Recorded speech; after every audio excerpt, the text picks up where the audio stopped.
so I made this episode about 3 months ago, and life's got in the way a bit. But I think I'll put this out now, even though most of the stuff in it's still relevant, what I say in it. The only difference between now and then is the squealing of the brakes issue. I think that Toyota finally are taking some action on that, but at the time I made that video, that was, one of my pet hates of the car. And just a little bit of extra information is that I'm going to consider taking the channel down, but then I've been told that I might be best to leave it up because it can still be quite educational for some new owners. And I think that, most of the stuff's in it's still pretty relevant. I know I think there's a recall going on about something with the parking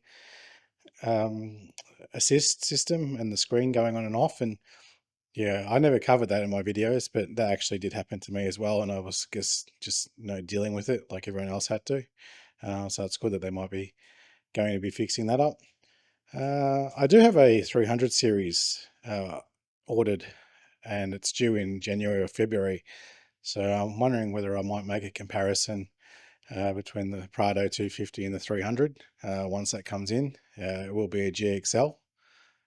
So maybe this channel will change a little bit in that sense, and show the comparisons of the 300 and the 250. But obviously most people come here for the 250 content, and I do appreciate that. Didn't think I'd get as many views as what I did. So I just thank everyone for watching, and people that actually subscribed. I appreciate that as well. So basically this video will be the last video of the Prado 250 that I had. I no longer have it. And I'm waiting for, as I said, a 300 series Land Cruiser to come in, although I'm starting to have some second thoughts about that now based on the current theft situation in Australia and the Toyotas. So that would be a nice fix of Toyota to make them so easy to steal. I've done a bit of digging into that, and a little bit of technology off Temu, and a little bit of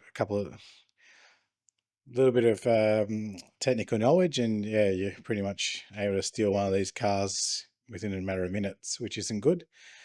I know carexpert.com.au, not endorsement, but they have been covering that story in recent time pretty well. It's pretty accurate. So I just wanted to thank everyone for watching the videos, and this will be the last one with my thoughts on owning the vehicle up to 15,000 Ks. All right, thanks everybody. Hey guys, welcome to 250 Prado Oz. This will be one of the last videos I do in this series. Unfortunately, I've got to change this car over, and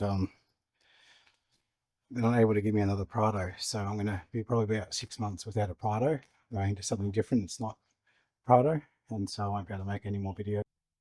Hey guys, so I just picked up the car from the tyre dealer, and now we have the original tyres back on. As I said earlier, they've got about 500 Ks on them, and the Falcon Wide-Peaks had about 14,000 Ks maybe on them, probably 14,000 I'd say. And so I've only been in the car for a few minutes, and at this stage my first instinct is to think that that is a different feel, like it's a more smoother ride, but I've only been driving for 2 minutes, so it's a bit early to be speculating on that. And if you look at one of my earlier videos, I did actually say that I felt like there wasn't much difference with the stock tyre and switching over to the Falcon. So I'm assuming that I'm just going to be thinking that as well once I've had a bit of a run of these tyres, to see if there's any difference. I think that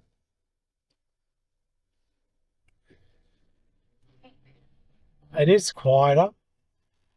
I've got everything going off here. It is actually a quieter sounding vehicle.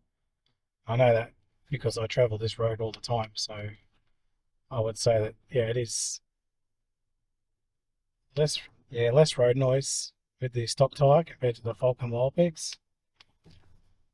But in terms of comfort and handling, handling I haven't really tried out, but comfort level, yes.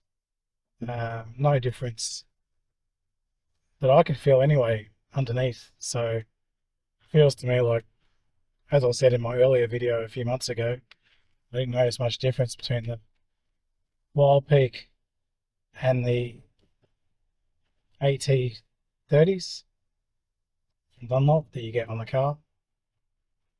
And I'm really starting to feel like that's the case now too. And that was the thing that surprised me, was that the Falcon Wild Peaks feeling underneath in terms of smoothness and comfort was comparable to these stock tyres, which are more like a highway terrain than an all-terrain, as many people will know. It has the 250, but yeah, I'm thinking that, as I said in my earlier video months ago, that there wasn't much difference. I'm pretty confident to say that there isn't much of a difference in the handling. The one thing I did notice, the one thing I did notice was when I was putting the Falcon back in the car and when I unloaded the other ones, the weight difference is pretty significant. So I had the light truck construction rated tyres from Falcon on the vehicle, and these road tyres are very light compared to that. But it's not really making much of a difference. Go around this corner. Uh, okay. Maybe cornering, it's a bit lighter. Sort of have to take it a bit slower going around the corner. But these are all splitting hairs really. Point is, if you change from your stock tyre to something like a Falcon Wild Peak, even in the light truck, heavy construction, I don't think you're going to notice when you're just driving along like this around 60 k's an hour. I don't reckon you're going to notice much of a difference in your feel. And where you do get the benefit from the off-road is night and day. So I won't probably have time to take these out again off-road because I've got to switch this car over in about a week's time. And that's the other thing, like I appreciate everyone's been watching these videos. I actually didn't expect that there be much attention, but I did try and, do it from a perspective of someone that doesn't go too crazy with their car. So it's fairly stock. I'm not interested in making a mod channel and going berserk. It was more just to show what the standard features on the GXL could do. And the only thing that I would say after 14,000 k's of driving is two things: tyres. I'd say if you're doing any off-roading at all, more than once a year, you probably should consider proper all-terrains. The boot has annoyed me a little bit, so that's one of the reasons why I'm trying a different vehicle out to see if I, can live with this boot or not. Because I do have another Prado that might be available in 6 months' time that I'll, in the colour that I'm after, that I'll be considering going back into. But I'm hoping that that'll be a 5-seater. I'll probably switch out from the 7-seater and go with a 5-seater, hopefully, so I can probably do my first video there. I could probably come back and start doing these videos again. I'll do a comparison of the 5-seater versus the 7-seater. But yeah, I think that the fuel as well, because I've come from a 150 Prado, I don't find that I get as much fuel range with this.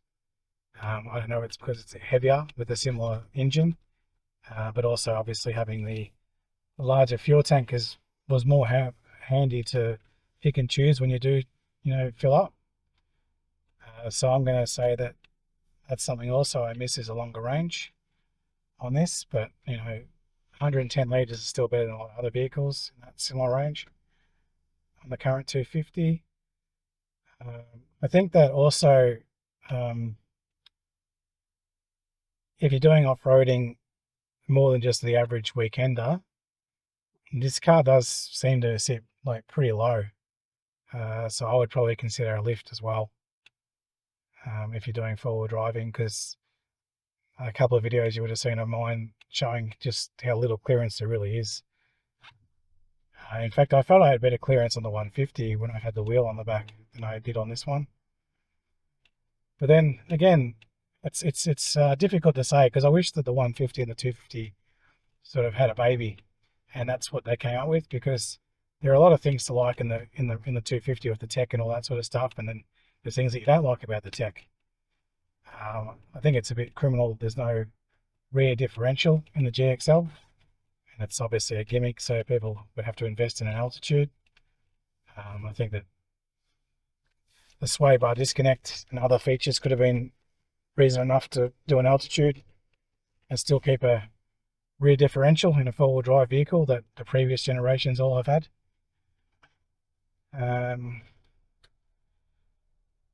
Seats, leather seats, not too bad compared to the old Prado seats. Still, in terms of comfort level, I reckon they're still pretty similar though.